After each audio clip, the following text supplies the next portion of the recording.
ขียวหยกอ้าวสบายดีอับมาวันนี้บุญบ้านจันทร์สว่างได้บุญจันทร์สว่างนะมาแบบเพื่อนบ่ให้ซุ่มนุมเนาะย่านมันยังเกาะโควิด19เนาะเมื่อนี้เพิ่นก็เลยว่าสั่งกันทั้งเจ้าของเงินสร้างให้แดดออก เพราะว่าโควิดนี่ย่านความร้อนแม่นบ่โควิดนี่ย่านความร้อนก็เลยว่าแดดออกมื้อนี้คักโควิดตายเบิดบวกกับเบียร์ใส่เนาะนี่คักสุด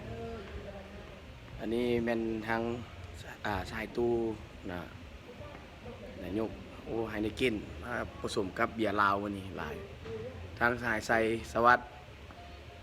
มื้อนี้กินเบียร์บ่ได้เนาะแต่ว่ากินน้ำบักแอปเปิ้ลได้จนเพิ่นซื้อน้ำบักแอปเปิ้ลมาให้กินเนาะอันนี้เป็นผู้สาวเด้อผู้สาวแต่ละคนซื้อไว้นะสัมภาษณ์ผู้สาวก่อนแม่สาวแล้วผู้สาวอันนี้ซื้อจังไดนะฮะเอาผู้สาวอายกล้องสมบัตินี่ฮะซื้ออีกอ่ะซื้อสอนอยู่บ้านไหนพลสีนวลอยู่ในเมืองกูใดมาจากคนมาคนเดียวบ่ได้เอาผัวมาว่ะพวกก็ไปอยู่บ้านแล้วผัวไว้อยู่บ้านโอ้ตายแล้วตั้งใจทำโสดหรือมีแฟนละโอ้เอาดีๆเลยอัพรูปกันแฟนเห็นนี่เฮ็ดจังได๋นี่เฟซบุ๊กจังซี่เอาโสดแต่มีผัวแล้วว่าอะไรเด้ผู้นี้ได้สิซื้อลาอยู่บ้านไหนอัตตปือกูน่ะอยู่เมืองไหนฮะเมืองแขวงเมืองอัตตปือแขวงยังเดี๋ยวเมืองอัตตปือแขวงยังเกาะมาเอาลูดไปเลยเอาลูดไปเมืองโอ้อยู่แขวงอัตตปือหรืออยู่เมืองอัตตปือเป็นทางชลบุรีอยู่นี่ที่สัมภาษณ์เมืองเนาะเมืองสามัคคีไซเมืองภูวงเมืองสอนไซเมืองเซเสียถาบ้านฝั่งแดงวะโอ้บ้านฝั่งแดงเมืองเซเสียถามาคนเดียวขึ้นมาเฮ็ดเวียกอยู่พี่มีเอาผัวมานำโสดคันสมมุติว่าแฟนเห็นนี่เฮ็ดจังได๋บัดนี้ไปเว้าสิคันเจ้าสิบ่เครียดว่ะเล่นกะยาแล้วเห็นกะยาเนาะสาวเลยเลิกเลยมันนี่เลิกบอกรถเคยอกหักบ่ถามแท้บ่เคยเนาะมีแต่เฮาไปหักอกกับเจ้าเดี๋ยวได้ผู้นี้ได้ถามเพิ่นอีกกันสบายดีซื้อไว้จังได๋เนาะสบายดีซื้อหยังชื่อวันอยู่บ้านไหนอยู่โรงน้ำท่าโอ้อยู่โรงน้ำท่าพุ่นอยู่เมืองใดเมืองน้ำท่าอยู่เมืองพระกระตุกแขวงน้ำท่าเลยเลยแม่นแล้วโอ้อันนี้ก็คือการโสดคือกันอีหลีโสดแต่บ่สดนั่นบ่คือปัญหาเนาะนั่นบ่คือปัญหาเนาะบ่เกี่ยวกันมาคิดเรียกอยู่เวียงพี่ว่าแม่นแล้วมาดุลละดุลละได้5ปีแล้วเด้ตัวนี้อยู่ไสอยู่พลสีนวลฮะพลสีนวลน้ำกันนะแม่นอ๋ออยู่น้ำกันเพิ่นแกล้งเพิ่นกลุ่มโสดมาเบิ่งผู้นี้บ่ว่าโสดอีกสบายดีสิ่งไหนชื่อไอ้น้อยโสดคือกันโสดแต่บ่ชดโสดบ่สดคือกันดิ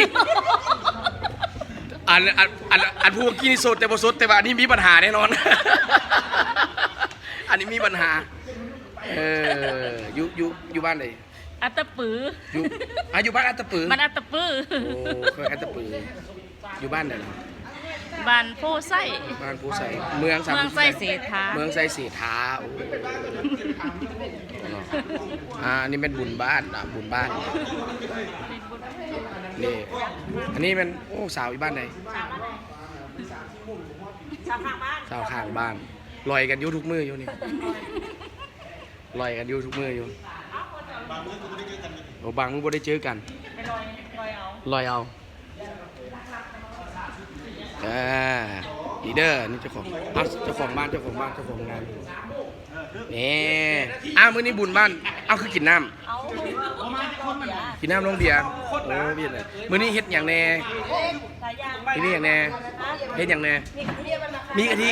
นอกจากมีกะทิเลยเบียร์อีกเจ็บจัดเต็มเลยเอายกกันไหมไปเลย เอายกไหม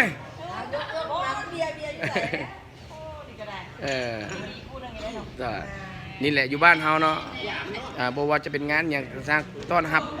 แขกไปไทยมาก็ต้องเป็นอย่างดื่มนี่มันเจ้าของบ้านนี่เจ้าของบ้านคือเก่านะอันนี้มันเจ้าของบ้านแต่พูดเป็นเจ้าของเงินสายมงเนาะบุญบ้านมื้อนี้ปีนี้มีลำวงดนตรีเซฟบ่ปีนี้จะบ่มีดนตรีเซฟนะพอยังย่านโคโรนาวิธีต้านโคโรนาเขาเฮ็ดวิธีใดเราก็นั่งได้อาการนอนพัดลมก็ต้องเปิดเพราะว่าไล่โคโรนาหนีเนาะอันนี้เนี่ยเป็นแพร่พญาติเสื้อคารุณาบ่นี่ซะบ่มีตีน่ะเพิ่นบ่ให้เสพหลายครับแต่ว่าเครียดอันแถวอันบ่คำง่อยเขาพัดเสพเขาเสพดังขึ้นเลยเนาะบ่ได้เสพติเขาบ่ให้เสพจนนั้นมีเสียงโอ้เสพก็เสพบ้านเขาติอันนี้มันอ่านสายคำเผยเนาะเจ้าของเงินพักคำเผยสัมภาษณ์ก่อนเบิ่งสัมภาษณ์นี่จะได้เงินพักเขาตั้งอยู่ไสก็อยู่โนนสว่างแหละโนนสว่างเป็นเงินพักแบบใดมื้อนี้รถฟรีว่า8เดือน3พักธรรมดานะกับครอบครัวแหละมื้อนี้มีโปรโมชั่นบ่วันที่8เดือน3ผู้ชายจ่ายผู้หญิงรถฟรีมื้อนี้มีโปรโมชั่นเอาไปเพื่อนแน่ชั่วโมงนี้จังได๋สุขะอันสัวขาวนี่จังได๋มีสัวขาวมีข้างคืนบ่อันนั้นก็มีกันแหละเนาะบ่ถามไปแท้เขาเป็นเจ้าของเงินพักสิเคยบ่เคยแบบหล่อยบ่จังได๋บ่แท้เป็นลอยเรือเนาะคลำมีบ่ว่าลูกค้ามาปุ๊บโอ้ยอ้ายเอ้ยข่อยมาคนเดียวข่อยบ่มีครูเคยแบบก็จะเอาเจ้าไปได้บ่สินะความหมายบ่ได้ดอกมีเจ้าเฮาบ่กล้าดอกคันหมู่อยู่ไกลก็หาหมู่อยู่อันนี้หมู่ไกลเนาะหมู่สุดท้ายผู้ใดไปที่ว่าแจมให้บ้านยังทันมีไผมีนะบ่มีเนาะคันชากินหน่อยไปนี่กันดีคนครัวไปให้โอ้ยจบข่าวนี่ไปบ่ได้ดอกเอาสายบุญน้ำนี่โอ้อันนี้เนี่ยเป็นเจ้าของต่อนกแอ่นนะเดี๋ยวนี้นกแอ่นก็ได้เนาะบ่ลงแล้วบ่ลงอ่ะช่วงนี้เปลี่ยนธุรกิจแล้วไปยกรถเข็นแล้วเดี๋ยวนี้นะไปรถเข็นแล้วห้องพิมพ์เฮาเป็นไงห้องพิมพ์เฮายังสืบต่อคือเก่าบ่ปกติบ่เป็นจังได๋ลองโปรโมชั่นมึงดูสมมุติว่าเฮาพิมพ์แบบขนาดใดแบบใดเนี่ยพิมพ์วารสารทั่วไปนี่ล่ะวารสารแบบจ่ายจังได๋แบบใดมีโปรโมชั่นบ่มีอะไรแบบใดมีแล้วพิมพ์สีมันมีขนาดน้อยขนาดใหญ่แบบใดเนี่ยอย่างนี้ได้อยู่แบบสีแบบขาวดำได้เบิ้ลสมมติว่ามีคนอยากสนใจว่าโอ้อยากเฮ็ดอยากอัดเอกสารอัดแบบเฮ็ดเป็นอัลบั้มนี่ติดต่อได้ยังไงเอาเบอร์เขาเลยบอกเบอร์เลยส่ง3ตัว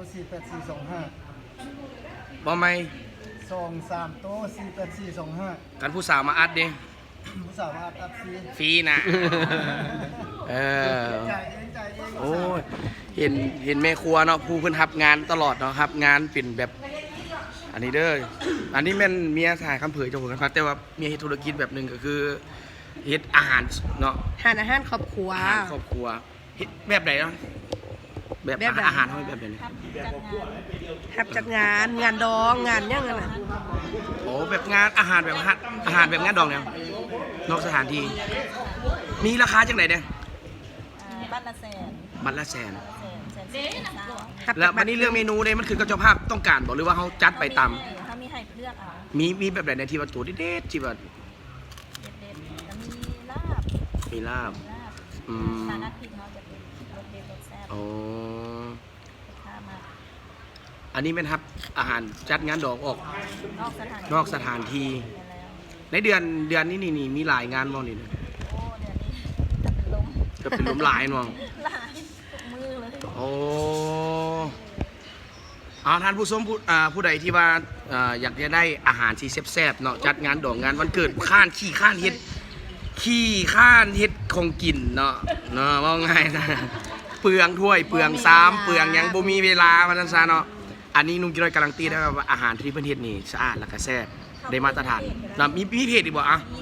มีเพจอาหารครอบครัวเป็นภาษาลาว อือฮึ แต่เคเป็นภาษาอังกฤษอาหารครอบครัวเค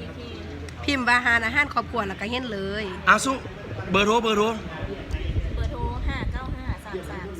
ใส่เอาโทรศัพท์เจ้ามาเบิ่งดูเพจของเจ้าเดี๋ยวมันคือหน้าตาเปิด โทรศัพท์คุณ ผัวเอาโทรศัพท์มาให้เมียเลยเอาเบิ่งเพจนี่ เริ่มเบิ้งเพจเลยค่ะ เบิ่งเพจอาหารเนาะ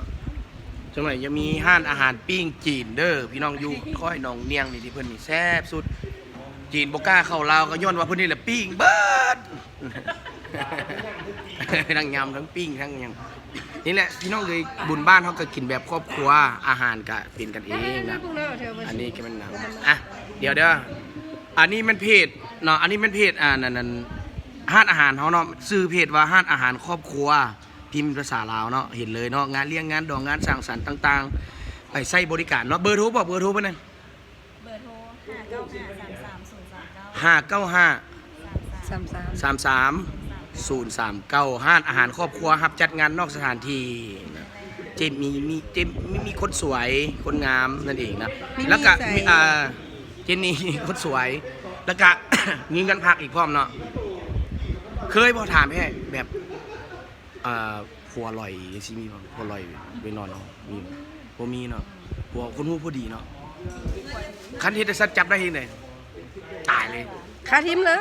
มา คาทิมเลยอยาก มายิ้มเลย เก็บกระเป๋าให้ เก็บกระเป๋านี่เลย แถมเงินให้พ่อ โอ้ ได้หลาย อันนี้อเล็กเด้อเล็กเอ้ย อเล็ก อเล็ก เป็นแสดง อเล็กนี่โอ้ยกินหลายแท้อเล็กกินหลายแท้ว้ายพูดน่ะอเล็กกินหลายแซ่บอันนี้อเล็กน่ะกินอุ้ยอเล็กแบบน้ำได้บัดนี้น่ะอ้อนอเล็กแบบน้ำ เอาไปเลย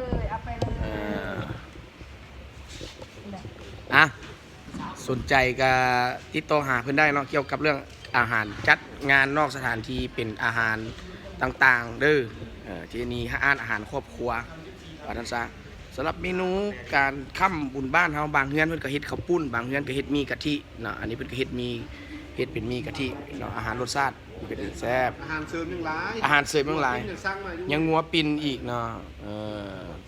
ยังงัวปิ้นแล้วก็หมูปิ้นเนาะแต่ตัวนี้กินหนังหมูกันซะก่อนเนาะหนังหมูกรอบ นะ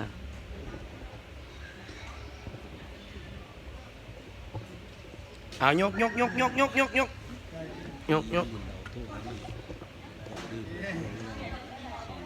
สบายดี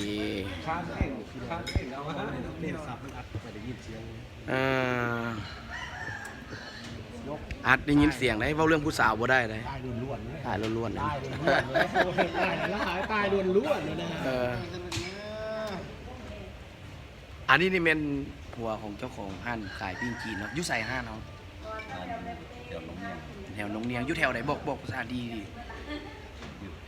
ข้างดม ข้างดมเป็นห้านแบบไหน โคตรปีจีนยำจีน แบบแคมทางแบบธรรมดามีเครื่องดื่มให้พร้อม เย็นเย็น เมียเย็นๆเครื่องดื่มเย็น ก้อนเย็นก้อนน้ำก้อนเอาผลิต ผลก้อนอู้ไม่ละอันนี้เป็นโรงงานน้ำก้อนเจริญอ่ะโรงเจริญเอาบ่ พุทธังมันพุทธได้เงื่อนไปใส่ถัง อันนี้นี่โรงงานน้ำก้อนเนาะอันนี้เป็นน้ำก้อนเด้ออันนี้น้ำก้อนวงเจริญเด้อผู้ใดรับจัดงานดองหรือว่าต้องการน้ำก้อนแซ่บๆน้ำก้อนเย็นทุกก้อนเนาะนี่เลยน้ำก้อนวงเจริญวงเจริญนี่มีถังให้พร้อมนะมีถังให้พร้อมนี่แซ่เบียร์ลาวเบียร์คนลาวคนจริงใจว่าท่านซะนะมาวันนี้เจ้าของห้านอาหารเพิ่นโอ้ห้านปิ้งจีนเจมีเอาไปเท่าไหร่เนาะเอานางก้นกันเอา ปิ้งกินได้เลยนะ นี่ น้อยปัจจุบัน สบายดีห้านปิ้งจีนเขาตั้งอยู่ไสเนาะเปิดจากโมงหาจากโมง 3 โมง อ๋อ ชิ้นที่บลมแห้งๆคือตอนสุด ราคาขายยังไงราคา ย่างเขามี ปลาตู ขึ้นการลุม ไม้ละพัน ไม่ละพัน ย้ำอะไรไม่ดี5,000 ขีด5,000โอ้ มียำจีนนะบ่ มียำขายเป็นขีดแซ่บลูกค้าหลายบ่ช่วงนี้มาไปอุดหนุนกันเด้ออุดหนุนเด้อนี่ มานานไหม นะ มานานเนี่ยเอาไม่อย่างเลยป่ะ เอาซ้ำนี้สำหรับคลิปนี้เอาไว้ซ้ำนี้นะสัมภาษณ์หลายๆคนอย่าลืมกันแล้วกันเบิ่งแล้วอย่าลืมกดติดตามกด Subscribe ทางช่อง YouTube ของหนุ่มกินน้อยเนเดอร์พิมพ์ภาษาอังกฤษเนาะ KINOY เนาะกิน้อยแล้วก็น้อย KINOY แล้วก็ Love Star เนาะนำหลังก็เข้าไปเบิ่งแล้วถึกใจกดติดตามกด Subscribe เนาะก็จะมีคลิปดีๆให้ทุกท่านได้เบิ่งได้ชมกันอีกเนาะมื้อนี้มาแบบบุญบ้านก็กินแบบครอบครัวกันไปกินสิแหละเนาะเอาซ้ำนี้คลิปหน้าพ่อกันไหมคลิปนี้เอาซ้ำนี้บ๊ายบาย